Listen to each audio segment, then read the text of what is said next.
परम सत्कार योग गुरु प्यारी सात संगत जी राधा स्वामी जी। सात संगत जी, अगर आप भी अपने बच्चों की शादी करने जा रहे हैं या कुछ समय के बाद प्लान करने जा रहे हैं तो ये संदेश एक बार ज़रूर सुन लीजिए। ये साखी आपके बड़े काम आ सकती है।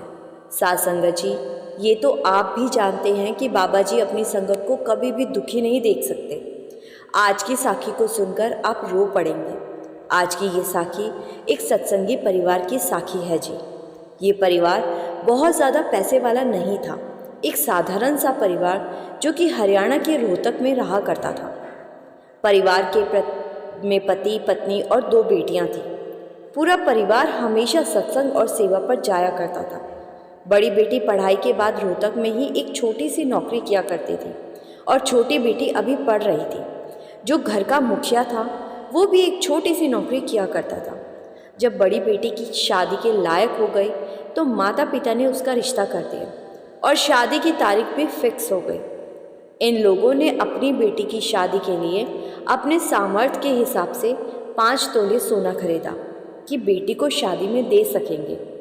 उस समय सोने की कीमत 25,000 रुपये तोला चल रही थी और एक साधारण से परिवार के लिए 5 तोले सोने खरीदना कोई आसान बात नहीं थी, क्योंकि शादी में और भी बहुत से खर्च होने थे।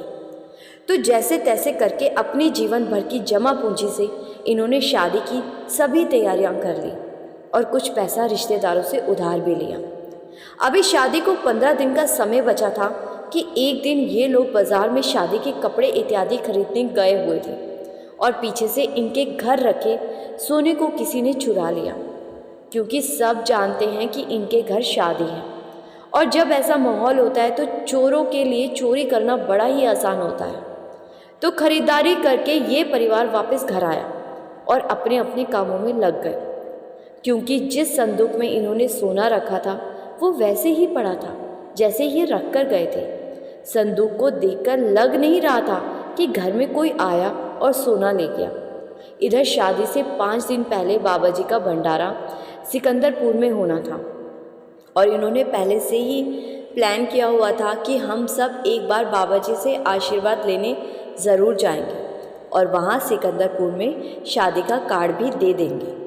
सात संगत जी, ये तो आप भी जानते हैं कि जब हम सत्संगियों के घर में कोई शुभ काम होता है तो उसका इन्विटेशन सतगुरु को ज़रूर दिया जाता है। तो कुछ दिन और बीते और सिकंदरपुर जाने का दिन भी आ गया। जिस दिन सुबह सुबह इन्होंने सिकंदरपुर के लिए निकलना था उसके एक रात पहले इन्होंने सोचा कि सोने को संदूक से निकालकर अपने रिश्तेदार के घर दे आते हैं, जिससे कि सोना वहाँ सेफ रहे। लेकिन इन्हें कहाँ पता था वो सोना तो 10 दिन पहले ही चोरी हो चुका है। तो जब इन्होंने संदूक खोला तो इनके होश उड़ गए। वहाँ संदूक में कपड़े तो वैसे के वैसे पड़े थे, लेकिन सोना गायब था। तो ये सब बड़े ही परेशान हो गए और सोचने लगे कि अब शादी कैसे होगी, लड़के वाले क्या सोचेंगे, बाकी सब रिश्तेदार भी इस तरह तरह की बातें बनाएंगे। फिर सोचा कि कल बाबा जी के दर्शन करके परसों जब वापस आएंगे तो सोचेंगे कि क्या करना है। लेकिन ये परेशानी कोई छोटी नहीं थी। लड़की के पिता को नींद नहीं आ रही थी और वो पूरी रात बाबा जी से यही अरदास कर रहा था कि बाबा जी अब सब आपके हाथ में है, आप अपने आप संभाल लेना, आपकी बेटी की शादी है, आपको ही देखना है। फिर अगले दिन सुबह 4 बजे ये सब लोग सिरसा वाली बस में बैठ गए और 7 बजे के आसपास सिकंदरपुर पहुंच गए और वहां उस दिन बाबा जी ने सवाल जवाब किए और सारी संगत को दर्शन दिए और उसके बाद इन सब ने वहाँ लंगर लिया और शाम को वहीं रुक गए, क्योंकि अगले दिन बाबा जी ने सत्संग फरमाना था। तो अगले दिन का सत्संग अच्छे से सुनकर ये चारों लोग वहाँ से निकले और रोहतक वाली बस में बैठकर रोहतक पहुँच गए और रात तक रोहतक पहुँच गए। फिर अगले दिन वहीं सोचने लगे कि अब करें तो क्या करें। किसी ने सलाह दी कि पुलिस में कंप्लेंट करवा दो, तो इन लोगों ने उसी दिन सुबह सुबह जाकर पुलिस में कंप्लेंट करवा दी।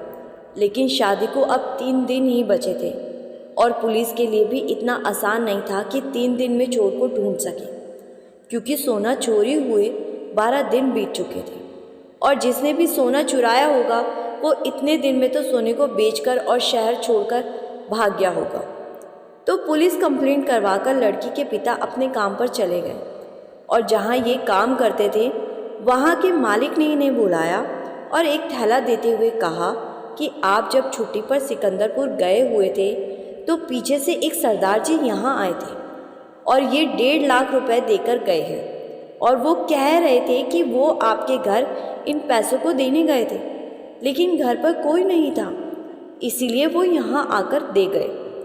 ये सुनकर लड़की का पिता हैरान था कि ऐसा कौन हो सकता है और मैंने तो किसी से कोई पैसा नहीं लेना। तो लड़की के पिता ने अपने मालिक से पूछा कि क्या उन्होंने कुछ बताया नहीं कि वो कौन है और ये पैसे किस लिए दे रहे हैं। तो मालिक कहने लगा वो सिर्फ इतना कह रहे थे कि ये पैसे आप उनको दे देना और बाकी की बात मैं खुद उनसे फिर कभी कर लूँगा। और वो ये भी कह रहे थे कि 1.25 लाख के सोने के गहने अपनी मर्ज़ी से और अपनी पसंद से ले लेना और बाकी 25,000 की एक सोने की चेन मेरी तरफ से बेटी को दे देना। ये सारी बात सुनकर लड़की का पिता बड़ा ही हैरान था। वो समझ तो गया था कि वो सरदार जी कौन थे, लेकिन वो बड़ा ही हैरान था क्योंकि इस तरह का वाक़या उसने अभी तक सिर्फ सुने ही थे, लेकिन ऐसा चमत्कार उसके खुद के साथ पहली बार हो रहा था। थैला पकड़ते हुए उसकी आंखों से आंसू बह रहे थे, जिसे देख मालिक ने पूछ लिया कि क्या हुआ, सब ठीक तो है ना। तो लड़की के पिता कहने लगे कि पहले कुछ ठीक नहीं था लेकिन अब सब ठीक है। ये कहकर पिता वहाँ से वापस अपने घर लौट आए और रोते रोते अपनी पत्नी को सारी बात बताई। पत्नी और बेटियों ने जब ये सब सुना तो सब के सब हैरान थे और सब बात करने लगे कि हम वहाँ बाबा जी के घर गए थे और पीछे से बाबा जी हमारे घर आ गए और एक ही पल में हमारी परेशानी दूर कर दी।